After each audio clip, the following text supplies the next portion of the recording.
So, first of all, today we will talk about hypnotherapy, about hypnosis. In hypnosis, the biggest role is played by our mind.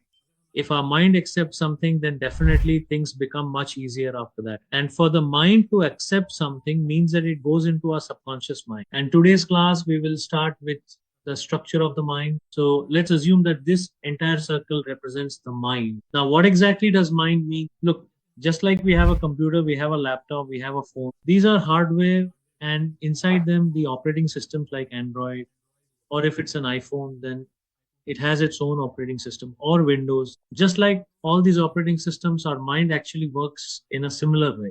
If you consider that our mind is our heart or our brain, then sorry, that's incorrect. That is just the hardware. The mind is actually a kind of software that operates on top of both of these. It is the mind in which all kinds of our DNA are stored. Our past karmas are contained within it. Everything about the planets and constellations under which we were born is also stored within. So the entire blueprint, our complete record, is stored within this mind, and everything new that we learn is also stored here. That too is saved in it, and all the old records we have are also contained within it. Where exactly these are stored and how they work, we will learn about that further ahead. So this is the complete mind, but first let's talk about the conscious mind. Now, where is the conscious mind located? It is a part of the entire mind. Usually, the conscious mind is not that large a part. The conscious mind is merely 5 to 10% of the entire mind because its role is very small and only temporary. The actual function of the conscious mind is to apply logic, analyze based on that logic, and make decisions. This is actually your conscious mind, which is applying logic, analyzing, and making decisions. Now, try to understand how all of this happens.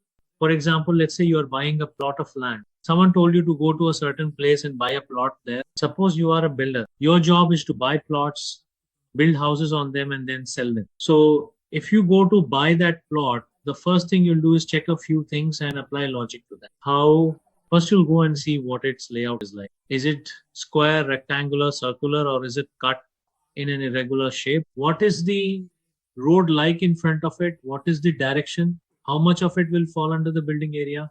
How much will have to be left open? What is the situation with the water connection? From which side will the sunrise come? On which side will the sunset be? Where will the shade fall? And so on. You will notice these things. Apart from that, you also notice some other things, such as what the locality around that plot is like.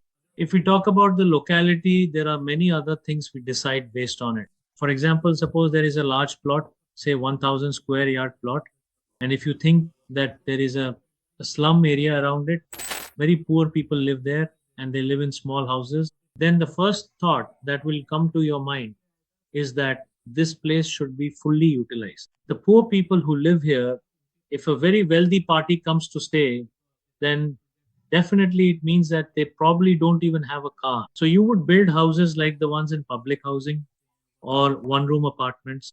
You would design them in such a way that their two wheelers can be parked here. Apart from this, you would provide basic amenities. Now, what kind of basic amenities will there be?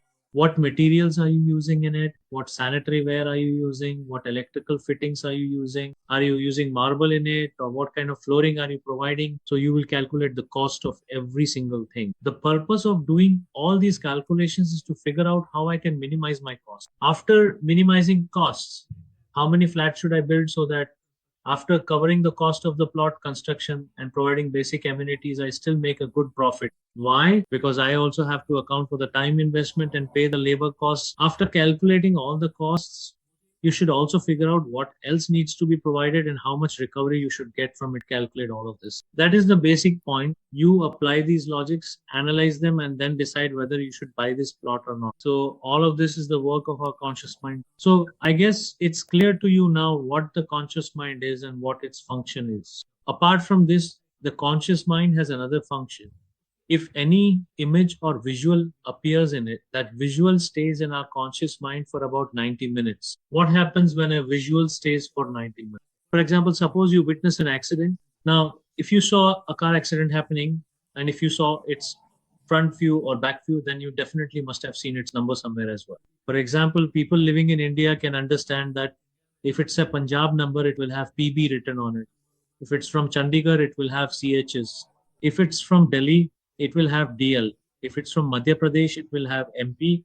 And if it's from Maharashtra, it will have MH written on it. So there are such state codes that at least let you know which state the vehicle is from. So if you are aware, if you have seen it, then if you focus your mind, the visual will appear to you. It's possible that you might even recall the entire number if you have seen it. That's why that visual stays with you for up to 90 minutes. Sometimes it also happens that you are cross questioned, meaning you are interrogated about what the vehicle was like. You might be asked to mention any special feature about it that you can recall. So when you concentrate harder, you are able to recall and describe it. Usually, that visual remains in your conscious mind until you go to sleep at night. For up to 90 minutes, the visual remains absolutely bright. After that, it starts to fade and eventually settles down beneath the surface below the conscious mind. What happens after that? After that, if it needs to be stored, it will definitely move into your subconscious mind.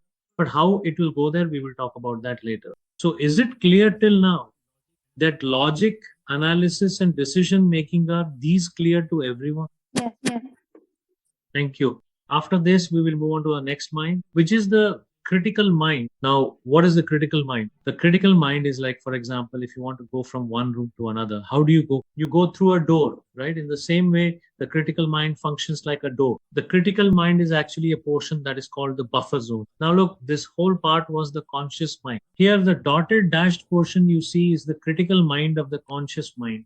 And the dashed portion below that you see is the critical mind of the subconscious mind. That means the critical mind is the gateway between the conscious mind and the subconscious mind. If any information has to be brought from the conscious mind to the subconscious mind, there is only one way, and that is nothing but the critical mind. What you see written as VVVV here, these V's are nothing else. These are funnels through which your thoughts, your learnings, or whatever you have seen or decisions you have made, all of that is brought from the conscious mind to the subconscious mind. Just like there is a bottle, an oil bottle. If you want to pour oil into a bottle, you need to use a funnel, like a funnel, so that the oil can go inside it. In the same way, these funnels work to determine what things will pass from the conscious mind through the critical mind and enter the subconscious mind. So now we come to the subconscious mind. The subconscious mind looks like this, something like this. These clouds that you see are the thoughts, the things, the images that are flowing from our conscious mind into the subconscious mind via the critical mind. So when these things move from the conscious mind to the subconscious mind, they come like clouds. It is just an imaginary. I've created this just to help you understand. It's just like when you transfer some information from your laptop to a pen drive. When something moves from one medium to another meaning, when information goes from the conscious mind to the subconscious mind, as the saying goes, practice makes a man perfect. For example, when you were a child and learned multiplication tables like the table of 2, 3, 4, you repeated them over and over again. The spellings you learned, like father a father, when you memorized them, you must have repeated them several times. Again, practice makes perfect. Then you must have learned about the constitution. You must have learned about maps where Nepal is, which part of India is where, which state is where the US is, where Canada is, and so. If you didn't learn it in childhood, then at some point you must have learned. So whenever we look at maps or study geography, we practice it as well. Maths, English, languages in general.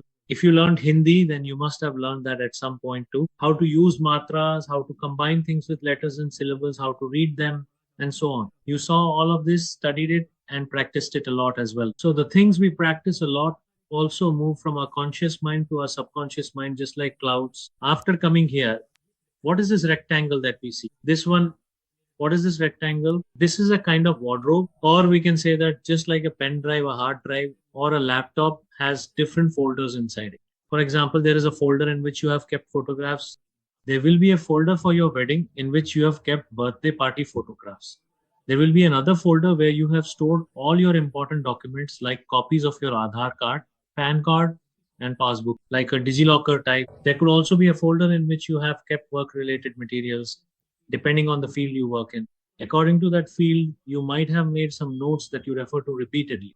All right. There will be many such folders, and those folders are organized in a way that things are assembled within them, making it easier for you to find what you need. In the same way, this wardrobe is set up so that all your thoughts go to their respective places. Now, let me give you a small example. In your house, the wardrobe you have, that's where you keep your clothes. And how do you organize those clothes? At the very top, there are hangers. What do you usually hang on those hangers? Some party wear clothes or clothes that you ironed and set very neatly. Apart from that, in a drawer below, you've kept some t-shirts. In one drawer, you've kept some jeans. In another spot, you've kept your trousers. In one section, you have your accessories like belts, rings, watches, and perfumes.